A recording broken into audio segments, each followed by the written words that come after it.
Pagar misterius membentang di perairan Tangerang kini menjadi sorotan utama di berbagai media. Pagar laut ini yang mustahil dibangun oleh para nelayan miskin setempat telah mengganggu aktivitas mereka dalam mencari ikan.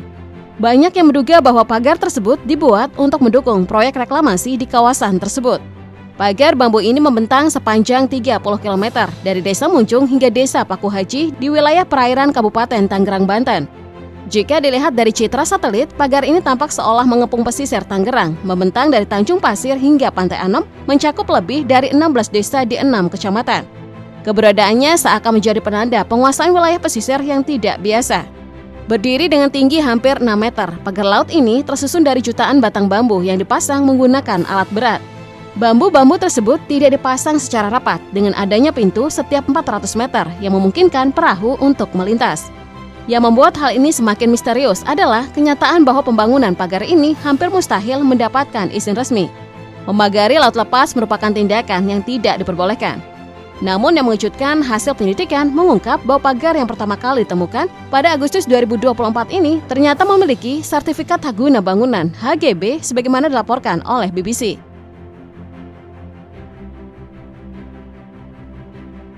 Agung Sedayu Group melalui 2 perusahaan yang terafiliasi dengan Sugianto Kusuma, Aguan, yakni PT Intan Agung Makmur dan PT Cahaya Inti Sentosa, menguasai sebagian besar sertifikat hak guna bangunan HGB atas bidang tanah yang terletak di wilayah laut di sekitar pagar laut di Tangerang tadi. Secara total terdapat 263 bidang tanah yang memiliki sertifikat HGB yang mencakup sekitar 537,5 hektar. Detail distribusi HGB tersebut adalah sebagai berikut. 1. PT Cahaya Inti Sentosa, CISN, anak usaha dari PT Pantai Indah Kapuk 2 Tbk, PIK 2, menguasai 20 bidang HGB. 2. PT Intan Agung Makmur, menguasai 234 bidang HGB. Kedua perusahaan ini yang berada dalam jaringan Agung Sedayu Group tercatat memegang sebagian besar dari total 263 bidang yang terdaftar atas nama mereka, yang membuat mereka menjadi pemegang hak asasi tanah di area laut Banten ini. Melansir Kompas, sertifikat itu disebutkan oleh AHY terbit pada tahun 2023. Namun ia tidak mengetahui sebelumnya karena masa itu masih era kepemimpinan Jokowi. Kontroversi ini berawal dari laporan yang diterima oleh Dinas Kelautan dan Perikanan DKP Provinsi Banten pada 14 Agustus 2024. Laporan ini menarik perhatian publik karena pagar laut ini sebelumnya dianggap sebagai objek yang tidak sah dan belum jelas tujuannya. Informasi mengenai penerbitan sertifikat HGB ini menambah kompleksitas masalah, karena sertifikat semacam ini pada umumnya diterbitkan untuk tanah yang terletak di daratan, bukan di wilayah laut. Hal ini kemudian menimbulkan pertanyaan lebih lanjut mengenai legalitas dan tujuan dari proyek pagar laut itu. Masalah ini tengah diselidiki oleh Kementerian Agraria dan Tata Ruang. Banyak yang menduga bahwa pagar laut ini ada kaitannya dengan proyek reklamasi untuk proyek Agung Sedayu Group. Sebelum nama-nama besar di balik pagar laut ini muncul di permukaan, nama-nama kecil bermunculan dari yang membela pembangunan pagar laut ini. Seperti Sandi Marta Praja, Koordinator Jaringan Rakyat Pantura disingkat JRP, yang mengatakan secara sampangan bahwa pagar laut ini adalah dibangun dari hasil swadaya nelayan. Entah duit sebanyak itu didapatnya dari mana. Pemuda ini berstatus mahasiswa sejak 2016, lalu drop out dari Universitas Muhammadiyah Tangerang (UMT) pada tahun 2021. Pemuda ini membela pembangunan pagar laut aneh itu dengan mengatakan bahwa pagar laut itu dibangun sebagai pencegahan abrasi dan mitigasi bencana tsunami. Tidak lama setelah itu, pada Selasa 21 Januari 2025, JRP memenuhi panggilan Kementerian Kelautan dan Perikanan (KKP) untuk memberikan klarifikasi terkait dengan isu yang berkembang di masyarakat tentang kepemilikan pagar laut itu. Pemanggilan ini merupakan bagian dari upaya KKP dalam menyelidiki legalitas dan prosedur yang terkait dengan pagar laut.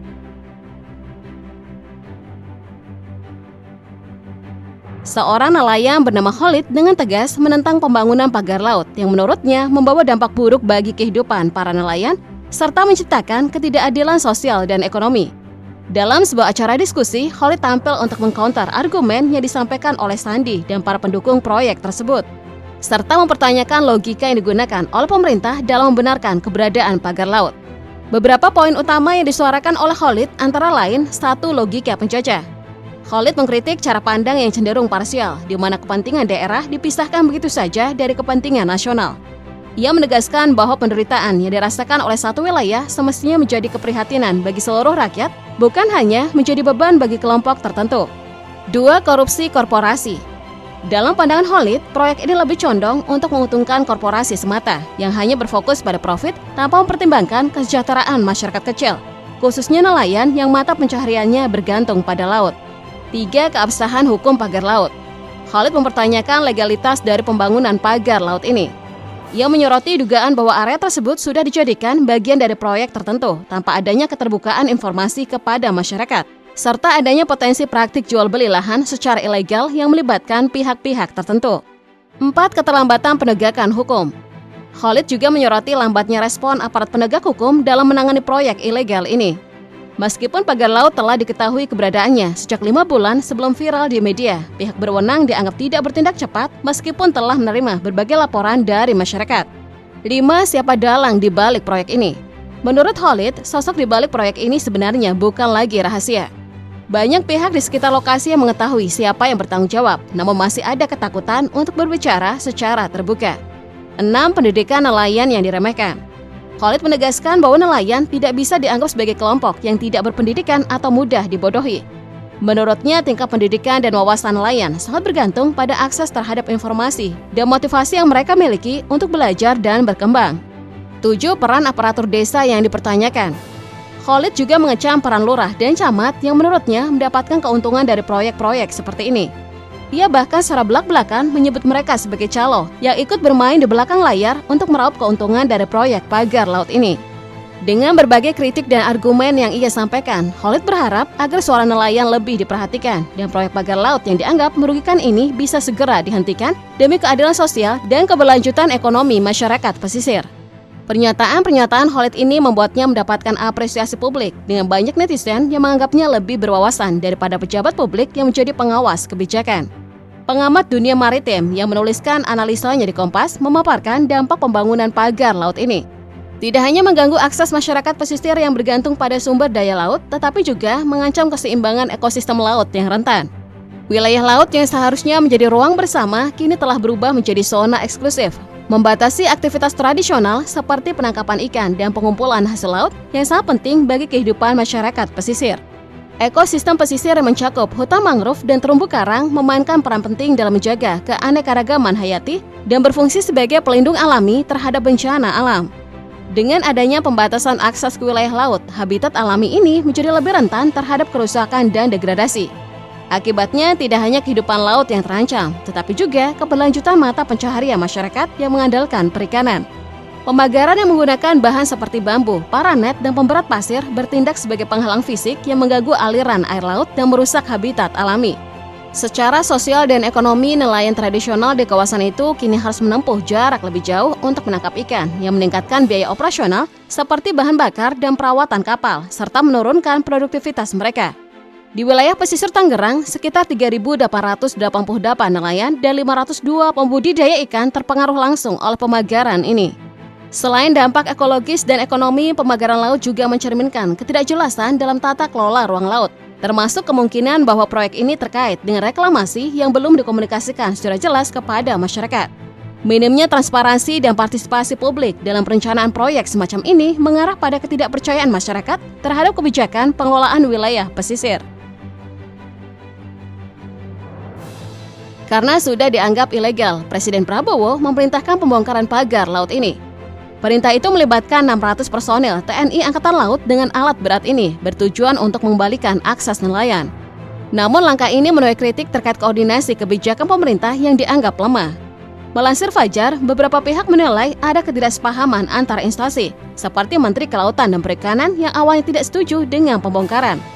Bima Hariawi Bisana, mantan Kepala BKN, mengkritik ketidakteraturan koordinasi pemerintah yang semakin memperburuk citra kebijakan ini. Meskipun ada pro dan kontra, Panglima TNI Jenderal Agus Subianto menegaskan bahwa pembongkaran akan terus dilakukan mengingat dampak pagar terhadap akses nelayan. Pembongkaran ini lebih dari sekedar masalah akses, tetapi juga mencerminkan konflik kepentingan antara sektor publik dan swasta, serta tantangan pemerintah dalam menjaga keadilan sosial di wilayah pesisir.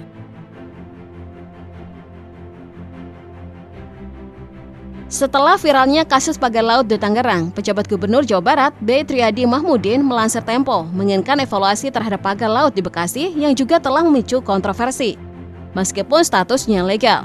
Pagar laut di Bekasi yang terbentang sepanjang 8 km sebelumnya telah disegel oleh KKP karena belum menyelesaikan izin kesesuaian kegiatan pemanfaatan ruang laut KKP PRL. Meskipun proyek ini bertujuan untuk mengembangkan kawasan pangkalan pendaratan ikan PPI, keberadaannya telah menghambat aktivitas nelayan setempat yang kesulitan mencari ikan.